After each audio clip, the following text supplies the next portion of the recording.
Hello and welcome to The Entrepreneur. My name is Faith Katai. The food business is one of the fastest growing sectors, creating opportunities for entrepreneurs to turn their passion for cooking into successful ventures. From street food to established restaurants, quality, innovation, and consistency are the ingredients for success. Now let's join my co-presenter Musakaboa as she interacts with one of the entrepreneurs who has successfully ventured into a food business. Enjoy.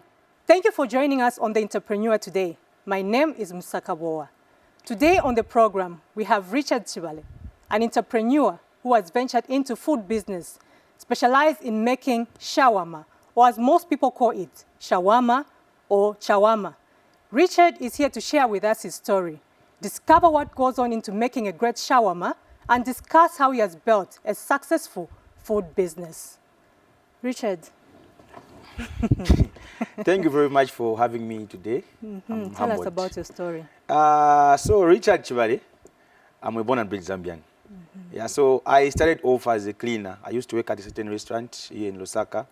Yeah, so I used to clean dishes, even the gents, because it was a pub. So people used to drink, they eat. So my interest was with the chefs when I'm doing the dishes. Okay. So when they were cooking, I was also there watching every day. Watching, learning, watching, learning, watching, learning. So what happened, one day the chefs, they didn't report for duty. So, and then orders started coming in. It was in the morning. Orders started coming in. The manager didn't know what to do about the orders. And I was the only one who was familiar with the kitchen. So I told them, me, I can manage, because I always help the chefs doing preparing the meals. So that's when I started making the food until the whole day. So when knocking off, they just told me, okay, so tomorrow you can come with a trainee, and then you'll be training with the chefs. So that's when my chef career started. Okay. Yes. So you have specialized in shawarma. Tell us about how you managed now to specialize in shawarma, regardless of what you were learning from the chefs that you were working with. The issue with the shawarmas, once when you're working as a team, you find that maybe today you are doing the shawarmas today, the other day you are doing some other things, but mostly I was fine doing the shawarmas. And when people come, they don't find me at the shawarmas, they will be asking, where's the shawarma guy? Not this one, we want that one. So that's how I became more specialized in the shawarmas. Okay. Yes. So for our viewers who may not know what a shawarma is, what is a shawarma? A shawarma, it's not a local meal. It's a Turkish food. Okay. Yeah, so here it's a fast food. It's something that you can eat. It's got starch, there's chicken, there's protein, there's vegetable. It's a mixture of all sorts of different foods wrapped in one wrap. Yes. So you have mentioned the key ingredients in the shawarma. What makes a perfect shawarma? What makes a perfect shawarma, the secret is the garlic sauce. You need to be good at what you are doing, because there are different methods on how to go about making garlic sauce. So once your garlic sauce is bad, I doubt your shawarma can make it out there. So you need to be strategic and smart as well. Okay. Yes. So without giving away your trade secrets, kindly take us through the preparation of the shawarma. The shawarma. So the basics, I'll give you the basics. So for the basics, it's the chapati, the chips, the chicken, the pickles, lettuce, barbecue, mustard sauce, tomato sauce, and chili. That's if the customers wants chili. Wants chili. Yes. Okay. You know, when you are making the shawarmas, are there different varieties that people prefer? Yes, there are different. I started my business with only shawarmas, but as we continued making the shawarmas, we ventured into improving our food menu. Okay. Yeah, so we improvised instead of making the copy and paste, because everyone is making shawarmas. Yes. But at our menu, we also make the shawarma that comes with okra, instead of maintaining the same common one. Yes. So there's the dish that we make, the shawarma platter. It comes with okra and other different vegetables. So that's the most the most important recipe that we make at our restaurant. So other than chicken, because most people know the chicken shawarma, are there other Yes, meats that you add to your shawarma? Yes, we do pork platters, we do beef shawarmas, goat as well. Okay. Yes. That is nice. So, you know, when people, like you were saying, most people were calling for you, what makes your shawarma different? What makes my shawarma different? It's the presentation Okay. and marketing as well. It's very important. So you know your clientele, because you cannot put a shawarma stand at a church or so you need to know your grounds, the people that you're attracting. What's your clientele? So once you target the right people, the right place where to put your stand at, then everything will be okay. Okay. Is your Yes. shawarma shop affordable? People, Very affordable. Very affordable. is there business? How is business in the shawarma industry? Business is there, but you just need to be strategic. Okay. You work with social media, work with time. Okay. Yes. Okay. So when you say that you're going to make your shawarma in 15 minutes, is it ready in 15 minutes? In 15 or maybe minutes, you yes. take In 30 to 15 25 minutes? In 15 minutes. No, okay. Yeah, but sometimes it depends with how busy the day is. Because you find that most of the times the day is packed. Yeah, so maybe you have delayed with a minute or so, but most of the times when you say, what's a shawarma, it's a 5 minutes meal to make. Yeah, so if you say 15 minutes, that means maybe there's a queue or something. Okay. Do you Yes. work alone, or maybe there are people who help you to make the shawarmas? I have people who are helping me. Okay. Yes, we started with the shawarma, but we have opened other restaurants as well. Okay. Yeah, so at the shawarma shop, I have 4 people who are working for me, and then at the restaurant where we do the shimas, the local dishes, I have 4 people as well who are working. We now go on a short break. Stay tuned. Hi, this is Teresa Chanda. Watch The Entrepreneur on Zanis TV, the People's Channel. Welcome back. In case you've just joined us, you're watching The Entrepreneur, and I'm talking to Chibale Richard, an innovative entrepreneur who has ventured into food business, specialized in making shawarma. So, but Richard, how important is hygiene in your industry? Because you know this shawarma, from the way I've seen it, it's a finger food where it's hands-on when making. So how do you ensure that you maintain hygiene? So shawarma, it's all about hygiene, because appetite, for someone to have appetite starts with the eyes. So people, once they see your working environment, it's dirty, the way you're handling food, they cannot buy. So hygiene is a key role. Okay. The way you are dressed, the way you are presenting the food, the way you are serving the food, the way you are interacting with your customers, the way you are handling yourself matters, because everyone is watching, everyone is seeing. So once they see something negative, it's a turn off. Yes. So how do you ensure that you maintain those hygiene standards? So the thing is, you get someone who's just specific on the cleaning. Okay. Whenever they see dirty, they clean. Whenever it's time to make food, those who are making food, they make food. Okay. So that you just keep things running. Okay. Yes.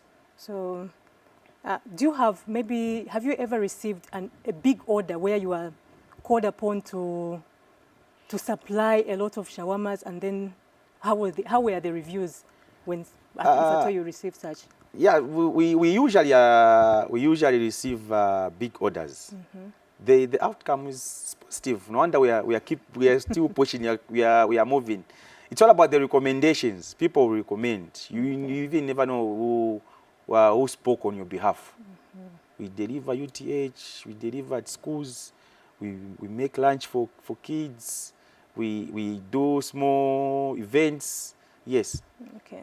Yes. So how were the reviews? What is the most popular selling shawarma? The most popular selling shawarma is the pork platter and the beef platter. Okay. Yes, it's very nice, very juicy. The one that I said that we Zambianize it, we add the okra. Yeah, it's very unique. It's very nice. Yes, and people usually come back for it. Okay. Yes. And when you are in the fresh food business, there are some maybe challenges that you encounter. What kind of challenges do you encounter in your line of business? In the line of my business, business is unpredictable. You find maybe today, you say, looking at the deals, maybe you see you stack chicken, maybe it's chicken that you stack. So you stack maybe 15 kgs of chicken, and then people don't show off. They don't come. What happens with the chicken? You have already cooked it. You cannot sell it tomorrow. So you need to be strategic as well. You need to know your customers. So it's a challenge. You stack 15 kgs of chicken and then you only sell 10 kg. Tomorrow it goes bad. You need to restack again another fresh chicken. So it's a challenge. It's a challenge. Yes. So when that happens, do you maybe offer a discount? You reduce the price so that it sells completely? Yeah, so it's the matter of working with social media. You see, okay, today is slow. Let me just do some giveaways so that maybe tomorrow people can show off as well. Okay. Yeah, so you do some giveaways, you do some challenges, you give people free shawarmas, you call your regular customers, you give them, what are you eating for supper? Don't cook, we are setting for you food. You just pay for the bike so that you maintain the relationship with the customers. Okay. Yes. So you mentioned that you also sell Nshima and other stuff at your business. So Yes. what other projections in the future? Oh, let me rephrase that question. Do you have plans of expanding maybe beyond selling Nshima and the other things? Yes, because within this, because I've run my kitchen for, it's over 5 years now. Yeah, so I've even ventured into transportation. Yeah, so I have 2 vehicles that are doing some transport for the same shawarmas. And no, for just different, not for the shawarmas. Okay. Just different, yes. Okay. Yes, and then we are looking at growing big, to be known as the local restaurant as well, like these big other named restaurants that are foreign. So we want to be on the map as well. Okay. Yeah, so we are still pushing. We'll be there soon. Okay. Yes. So for people who would want to maybe venture into the similar business that you have, what is your word of advice? Because some people maybe are discouraged to start up a business. So what is your word of advice to them? We start small. Never underestimate humble beginnings. So just work on yourself. Be you. Be pushing. Don't just sit and then you say, no, just start. Okay. Me, I started off as a cleaner. I was cleaning, washing dishes. But today, I have my own restaurants. I have people that I'm looking after. Yeah, so just start small. Be you. Okay. Don't, yes. Okay. So have you stopped working where you're working? I stopped working in 2018. Okay. That's when I started doing my own business. Okay, that is nice. Thank you for coming to the program. Thank you very much, madam. Okay. Yes. Thank you for hanging out with us. I'm Sakaboa. See you next time. Bye-bye. Wow, viewers, as we can see, to become a successful entrepreneur, you don't necessarily need a lot of money. You can start with what you have, make the most of the resources available to you and grow your business step by step. This time around, let's move on to another food business, the Nshima business. Join me as I talk to Nchimunya Ngandu, who will be sharing with us how she has grown and thrived in her business. Take a look.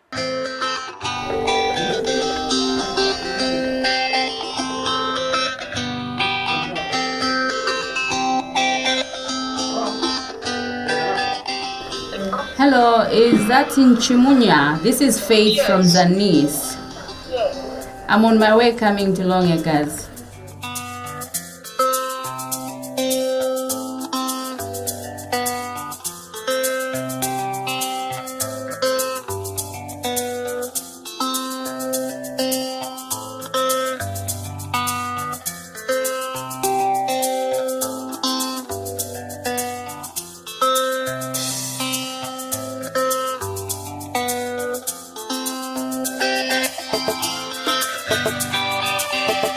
Nshima is a staple food in Zambia. Many cook it and eat it, others cook and sell it, making them good entrepreneurs. We are at Long Acres Market, where we are going to feature Nchimunya Ngandu, who is an entrepreneur.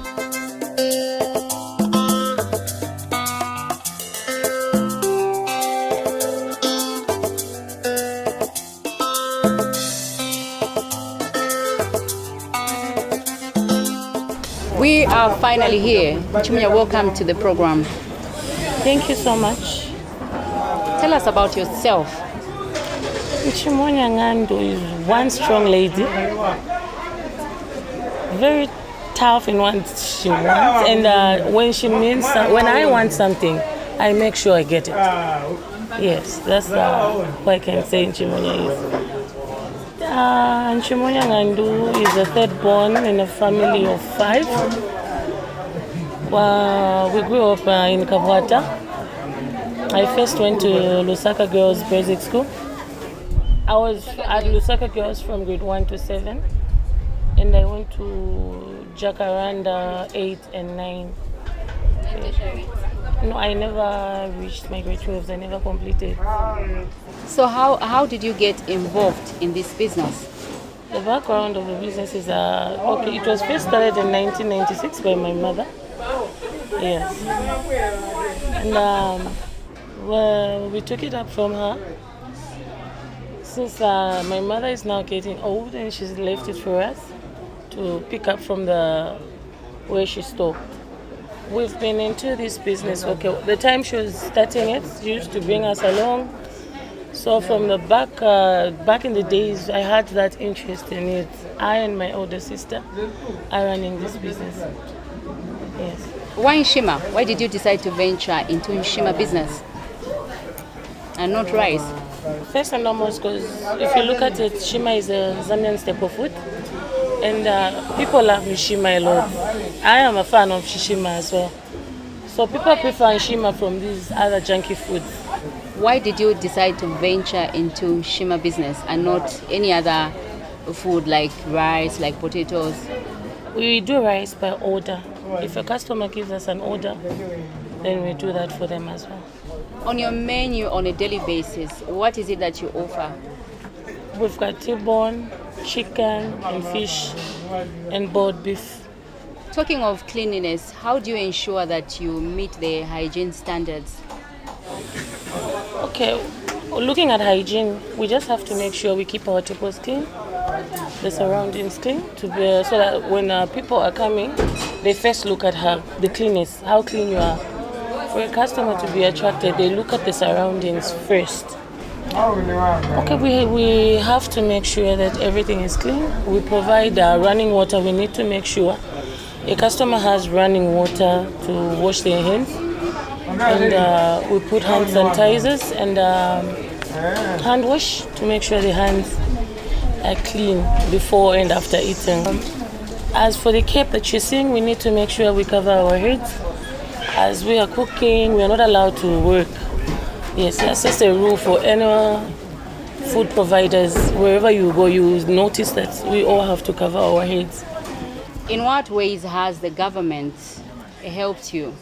Okay, where the government is concerned, looking at the garbage pits, the dump site, that side, we find it hard sometimes when before now, you'd find a delay to come and pick it up, but in this cholera pandemic, they make sure they come and pick it up in time. So like that, you find our customers are not complaining about it. The place is always clean. How do you take care of your customers? First thing when a customer comes, they need to see a happy face. You need to be welcoming. You need to be jovial. No matter how hard a customer is, you just have to be on your right hand side. We make sure we try by all means to make that customer happy. If he or she doesn't like that food, we just have to prepare something else for our customers to be happy. The other thing, Chumya, I would like to find out is how do you manage to grow your business? I make sure whatever sales that I have, when after selling them, I have to make sure I separate what I invested. Then the remainings, I keep it up for future use, for upkeeping. Whatever I sell, I need to make sure I take out first the capital, the amount of money that I invested. I put it aside, looking at how much I need to for the next day. Then the profit, I put it aside so that tomorrow or the other day I have to buy something else that I didn't have in the shop. In terms of improving your livelihood, has this business been beneficial? It's helping me because I'm a single mom myself. This business has really helped. It's really been beneficial to us because I and my siblings have been educated through this same business. And my mother actually built through this business. And I have also taken up this business now, and I'm educating my two children out of this same business.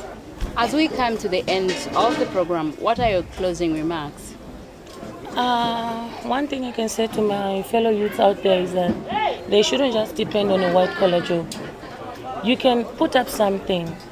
We can stand up as youths and self-reliant business, just like I am doing as well. Yes, not just relying on maybe a white collar job, no. Nshima, thank you for making an appearance on The Entrepreneur. Thank you so much. Viewers, as we can see, the food business offers great opportunities for entrepreneurs with quality, creativity, consistency, and determination. You can start small, grow your business, and turn your passion for food into a sustainable source of income and employment. That's all we had for you on The Entrepreneur. Remember, every successful business starts with one good idea and the determination to make it work. On behalf of the entire Zanis production team, this has been Faith Katai. Thank you for watching. Goodbye.